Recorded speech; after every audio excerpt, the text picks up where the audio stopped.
በርካቶችን እንባ ያራጨ ክስተት በሰይፉ በዙም መስኮት ላይ እጅግ አሳዛኝ ነገር ተሰማ።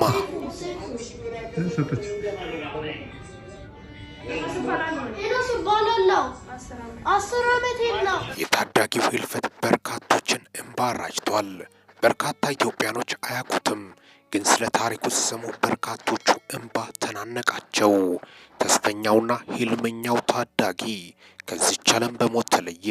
ህይወት እንደዚች ነች። የሰው ልጅ በምሳት መሞቻው ሳቱን አቅም እጅግ አሳዛኝና ልብ የምነካ መቄዶንያ ላይ ትለይቱ ደውሎ ተናግሮ የለገሰው ታዳጊ ልጅ ሄኖስ ከዚች ዓለም መለየቱ ቤተሰቦቹን አልፎም ደግሞ በርካታ ኢትዮጵያኖችን እንባ ያራጨበት ክስተትም ነው።